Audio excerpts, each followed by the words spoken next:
लालकुआं विधानसभा में पिछले एक साल से लगातार जो अपराध का ग्राफ बढ़ रहा है वो कहीं न कहीं संगठित अपराध को बढ़ावा देने की ओर इशारा कर रहा है। हमारे साथ बात करने के लिए लालकुआं विधानसभा से 3 बार विधायक का चुनाव लड़ चुके वरिष्ठ कांग्रेस नेता हरेंद्र बोरा जी हैं।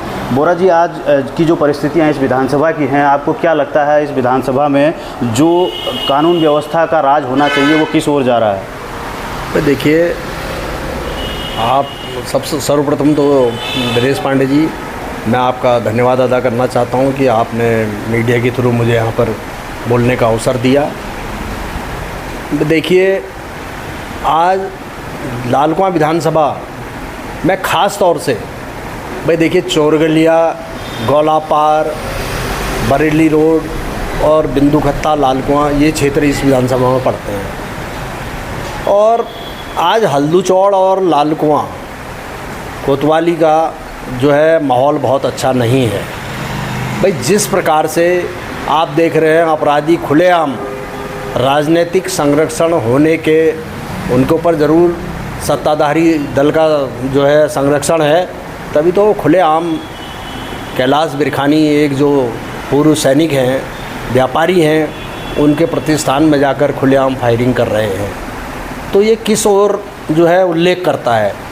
दूसरा देखिए, अभी कुछ दिन पहले की, उससे कुछ दिन पहले की घटना है। हल्दूचौड़ क्षेत्र में सुरेश शर्मा जी एक क्षेत्र पंचायत सदस्य हैं। कुछ असामाजिक तत्वों ने उनके ऊपर फायरिंग करी घर के पास जाकर, और उन्होंने लिखित में तहरीर हल्दूचौड़ चौकी इंचार्ज को दी है। उसके बाद हमारे ये लालकुआं में रहने वाले कांग्रेस के कार्यकर्ता श्री विनय रजवार जी, हमारे कांग्रेस के लालकुआं के जो शहर अध्यक्ष हैं श्री भुवन पांडे जी, उनके ऊपर भी चौकी में, हल्दूचौड़ चौकी में खुलेआम वार करने की कोशिश करी गई। रात्रि की बात बता रहा हूँ मैं, ये 10-15 दिन पहले की। लेकिन पुलिस जो है बिल्कुल मौन रही वहाँ पर।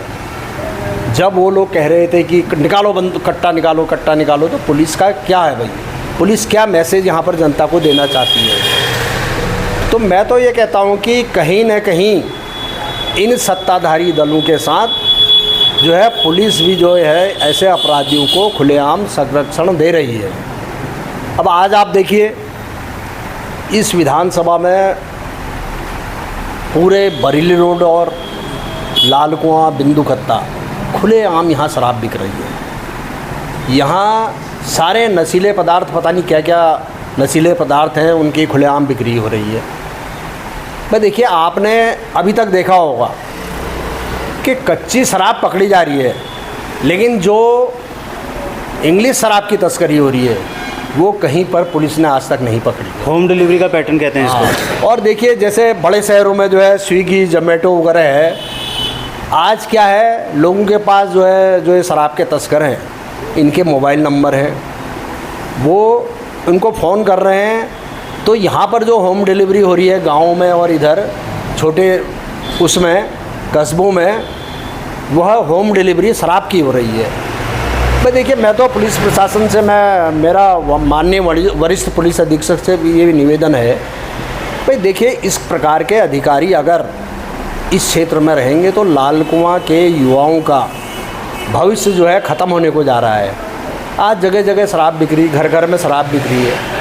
भाई, आपका ये कर्तव्य होता है कि आप अपने अधीनस्थों को समझाएं कि सख्ताई से, चाहे कोई किसी भी दल का है, ये नहीं कि आज भाजपा की सरकार है तो खुलेआम जो है भाजपा के से जुड़े हुए लोग जिनको संरक्षण है किसी न किसी का, अब मैं सभी लोग जानते हैं किसका किसको संरक्षण है, खुलेआम गुंडागर्दी हो रही है। भाई, अगर सुरेश शर्मा के ऊपर जब फायरिंग हुई तो उसकी जांच क्यों नहीं हुई? लिखित तहरीर देने के बाद भी उसकी कोई जांच नहीं हुई। जब भुवन पांडे लोगों को मारने के लिए लड़के आए हल्दूचौड़ में, उसकी लिखित तहरीर लालकुआं कोतवाली में दी गई है कोतवाल को, लेकिन उस पर भी कोई कार्रवाई नहीं हुई। जब यह अपराधी खुलेआम कोतवालियों में और चौकियों में बैठेंगे तो इसको कहीं न कहीं पुलिस का भी संरक्षण है। इसका मतलब ये है कि पुलिस भी जो है इस राजनीतिक आकाओं से डरी हुई है कि कल के दिन हमारा ट्रांसफ़र न हो जाए। भाई देखिए, अगर आप यहाँ के बच्चों का भविष्य ख़त्म करना चाहते हैं तो करिए। अभी तो हम देखे हुए हैं अगर ऐसा ही चलता रहा और अगर यहाँ के पुलिस प्रशासन ने और कप्तान साहब ने हमारी बातों को अगर गहराई से नहीं समझा, तो कांग्रेस के जो कार्यकर्ता हैं, कांग्रेस के जो पदाधिकारी हैं, हमारे माननीय करण मेहरा जी हैं, हमारे प्रदेश अध्यक्ष नेता प्रतिपक्ष श्री यशपाल आर्य जी हैं, हमारे यहाँ के प्रभारी श्री गोविंद सिंह कुंजवाल जी हैं, सारे लोग हम लोग यहाँ पुलिस प्रशासन के खिलाफ धरना देंगे और उसमें हमारे सारे शीर्ष नेता जो है हमारा साथ देने के लिए आएंगे।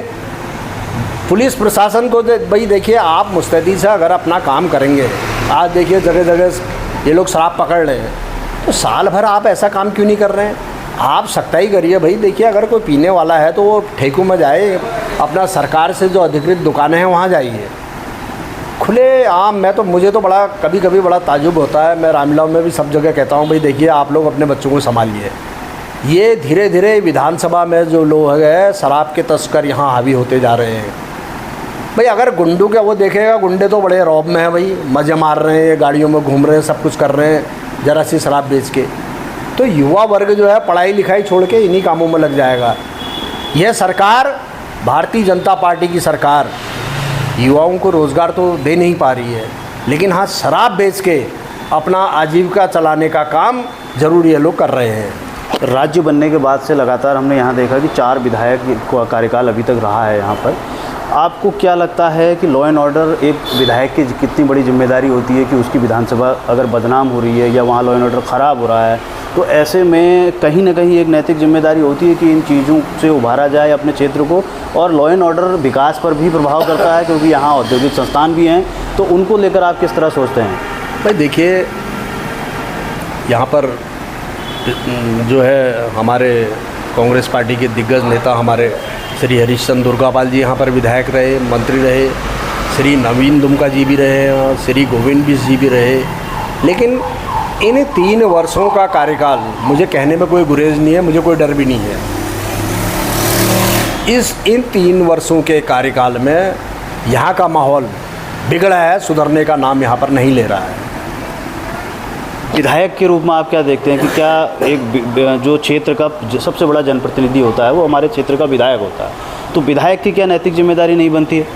भाई देखिए, विधायक जी की नैतिक जिम्मेदारी क्यों नहीं बनती है? उनको भी पुलिस प्रशासन को सख्त हिदायत देनी चाहिए। भाई देखिए, चाहे किसी भी पार्टी का हो, अगर आप लोग इस किस्म के लोगों पे अगर इनको राजनीतिक संरक्षण देंगे तो एक न एक दिन ये लोग गुंडे माफिया आपको भी नहीं बख्शेंगे। तो कहीं ना कहीं ये माना जाए कि आने वाले भविष्य में अगर ये संगठित जो अपराध हो रहा है, जो एक एक्सीडेंटल अपराध होता है जिसका खुलासा भी होता है और पकड़े भी जाते हैं, लेकिन संगठित होकर प्लांट वे में जो अपराध होता है उसके कहीं ना कहीं आने वाले समय में दूरगामी परिणाम, दुष्परिणाम होंगे।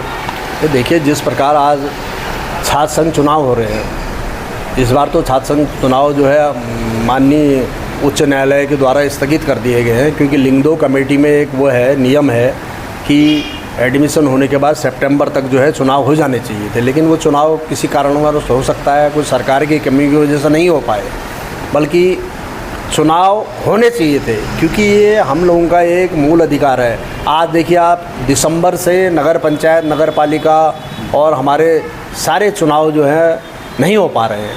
भाई पिछले 1 वर्ष से जब सरकार ये चुनाव नहीं कर पा रही है, तो सरकार के मन में कहीं ना कहीं तो भय है कि हमारे कार्यकलाप अच्छे नहीं हैं और कहीं चुनाव में हम उतरेंगे तो चुनाव हार न जाएं। तो सारे चुनाव खिसकते जा रहे हैं। भाई देखिए, मैं तो ये कहता हूँ कि कोई भी जनप्रतिनिधि हो, असामाजिक तत्वों को संरक्षण नहीं देना चाहिए। तो कहीं ना कहीं इस विधानसभा में सबसे बड़ी बात यही उभर कर आ रही है कि जो हम लगातार लोगों से बातचीत कर रहे हैं, सब लोगों का एक बड़ी चिंता इस बात को लेकर है कि आखिर हमारा समाज किस ओर जा रहा है। क्या इस समाज में वही 90 का दशक लौटाने का एक प्रयास किया जा रहा है, जिसको रोकना बेहद आवश्यक है, क्योंकि संगठित अपराध आम जनता पर बेहद बुरी तरह से प्रभावित करते हुए नज़र आते हैं। इसलिए सभी का यही मानना है कि इन पर रोक लगनी चाहिए।